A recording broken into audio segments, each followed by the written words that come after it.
Well, sometimes I look back and I just wonder, what were we thinking? What was I thinking?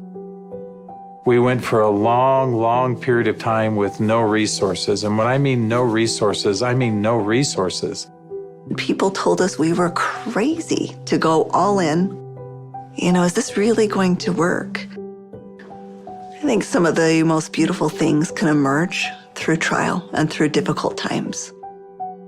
I had been a physician for a long period of time, and I'd had a patient who came to see me, and they would ask me, Dr. Hill, what do you think about the essential oils? And I made the mistake one time of saying, I think that's one of the craziest things I've ever heard. She looked me right in the eye and she said, I am so disappointed to hear that, because that's done more for me than you or any of your colleagues or anyone has ever done for me.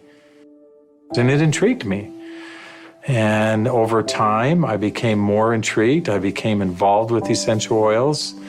And now for the last several decades, this is all that I have focused on and all that I have done. I remember when I first came into the essential oil industry, I thought they were voodoo oils. I thought they were really, really strange. It wasn't long before I started using oils on my kids, and I was amazed at what I was able to do and how it empowered me as a mom to take charge of my family's health care. So I was a huge skeptic. Parents were educators. My father was a professor of physics. So I just wasn't raised with anything but allopathic Western medicine. I learned over the years how effective they were and can be, especially if they're pure. After working 10 years in the essential oil industry, I found myself leaving for integrity purposes, because I knew that essential oils had to be pure. The desire of my heart was just to go home and raise my children. And I hadn't been home very long before my husband came to me and said, there's something more you're supposed to do. And as he said this to me, I actually was very angry with him, because my heart said, I want to be home with my kids. And he said, sweetheart, you're not listening. There is something you're supposed to do with Dave and Dr. Hill with these oils. And I said, what do you mean, these oils? I've tried all the essential oils out there. There's nothing that meets the quality standards our family needs to use for our health care. And he smiled at me and he said, I know. You're supposed to find them. Stop thinking with your head and start thinking with your heart. And it was in that moment that I knew. It all came together, and I had such a grand vision of going out and finding the world's most pure, most potent essential oils and educating mothers like me how to take charge of their health care. So it was in that moment, before fear took over, that I picked up the phone and I called Dave. And Emily Wright called me at the time and just said, what if we could go out and source the most pure essential oils on the planet and bring them to the world in a mainstream fashion? And he got really emotional. And Dave doesn't get emotional. And actually it was that right then and there. That was the genesis for me. And I just kind of felt strongly like, yeah, we're going to start a company. So I hung up the phone with Dave. I picked up the phone and I called Dr. Hill.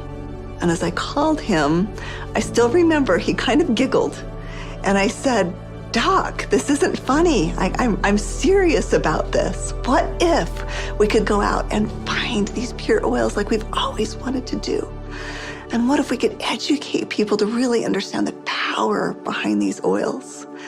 And he said, no, Emily, I'm not laughing because I think your idea is crazy. I'm laughing because I was just getting ready to call you and ask you the very same question. It started with an initial little small meeting in an Italian restaurant. In the far corner, and we met for 5.5 hours until they finally kicked us out of the restaurant because we weren't buying food anymore. And we just started to dream. We would meet anywhere we could find some space to meet. And it was in some strange places. Of course, the basement of the Normal Library was one. We got too rambunctious and they finally kicked us out of the library. Sometimes it was in the basement of our homes. I remember not telling my kids, that I was unemployed and starting a new thing, but the dad was working on a project in the basement. As I did the business plan, I started to realize that this was going to be big.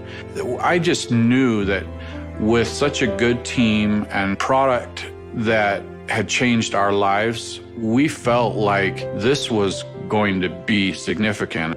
So as we began in the spring of 2008, that's when we had a massive falling out with the housing market in the United States. And there was a lot of panic and a lot of fear. We looked at starting this company. The first thing you think is, I got to raise money. I've got to get capital. And we set out to do that initially. And actually ended up, the four of us, back in New York City, visiting with some very high-profile people. And as we gathered together that next morning at that conference table, and we've got, all of these Manhattan-style managers that are meeting with us, and they quizzed us for hours. Finally, at the end of the day, they looked at us and they said, "We believe that your business model is going to work. We believe that you will be successful, and we want to fund your venture. We'll give you $5 million. And we all, of course, felt extremely elated. They were willing to fund the company, but of course they were interested in 51% and control. And I just remember the feeling we had as we walked away from that conference table. And the four of us found ourselves in front of the Statue of Liberty. And I remember looking across the water. Almost as if on cue, as I recall, we all just grew somewhat silent. And as we looked out over the water, and I looked at the Statue of Liberty, what rung true to me is we're doing this to give people freedom. And if we take their money, we can't make people free. And we can't make this dream that we have a reality, because they'll never allow us to bring the quality of essential oils that we know we have to have to light. Because they'll be looking for an exit strategy, they'll be looking for a return on their investment, and that can't be part of the equation. I remember standing right next to Dave Sterling, and Dave looked at me and in kind of a somewhat shocking way, he asked me, "How much money do you have, Doc?" And I said, I don't know. And he said, "How much can you pull together?" And I said, "I don't know." And he asked each one of us in succession, and before we left the park that afternoon, we had made the decision that we were unable to take any resources from anybody, and instead, we would all leverage everything we have. We took the equity out of our homes, we cashed out 401ks, we liquidated everything we owned in order for this dream to come to fruition. And so as I expressed this to my wife, I remember very clearly, she just looked at me and said, "Well, I trust you. You'll take care of us, and we'll be fine." And we had family members even come to us to say, "You're foolish. Your family is going to be homeless." So we went all in, everything. We didn't hold anything back. We thought it would be for just a couple of months that we went without any income, but it was 13 months. Those final months, we're eating almonds and yogurt and telling our kids they can't go to dance practice and they can't play sports because we don't have enough money. But having that belief that it was all going to be worth it. And I remember a day that we had $5,000 left in our account. $5,000 because we had just put together this big oil order. And we didn't know how we were going to make payroll. We didn't know how we were going to make commissions. And just to see how doors open every single time, as long as we continued to step forward, that doors open. People ask me sometimes, how are you guys able to do what you did? And, but everybody rolled their sleeves up and we did every job. We did this job, this job, this job. I was supposed to go out and find these precious oils. So as I started calling people, every single person would say, "Of course, our oils are 100% pure." And that's when I realized almost all essential oils that are sold out there are sold through brokers. These brokers were very smart people, often having very sophisticated labs. And the oils were almost always changed. Most were not pure, most were synthetically created. I had probably 100+ different samples that had been sent to my home.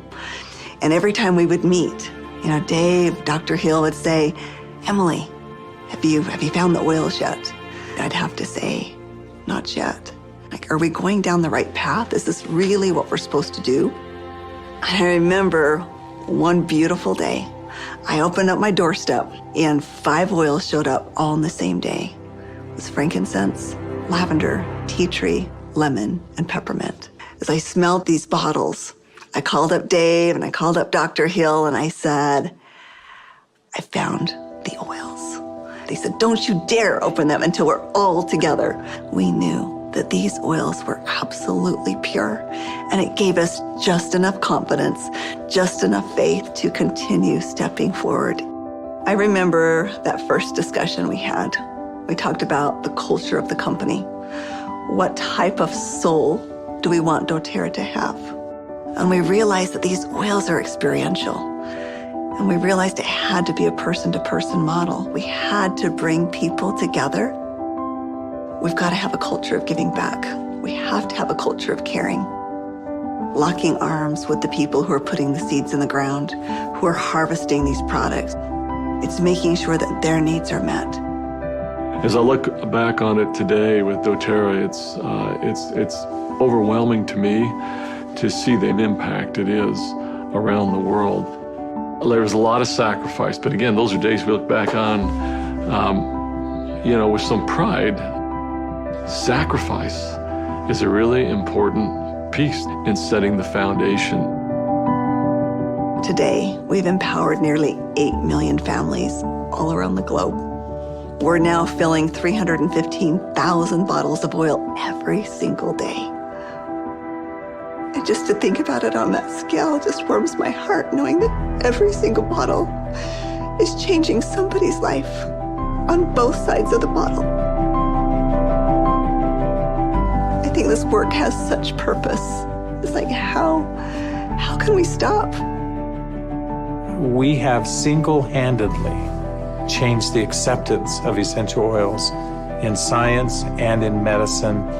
We are so committed to this work. We are so humbled to be stewards of what nature has created so perfectly for us. And we're so grateful for all of our amazing employees, for all of our amazing wellness advocates, for all of our amazing customers all around the world. We haven't changed in our mission. We haven't changed in our purpose. We're still true to those things that very early on were important. If doing the right thing was important then, doing the right thing is important now.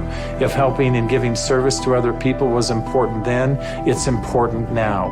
If sourcing oils differently and doing what had not been done before was important then, it's important now. We feel like, as crazy as it sounds, we're still just beginning.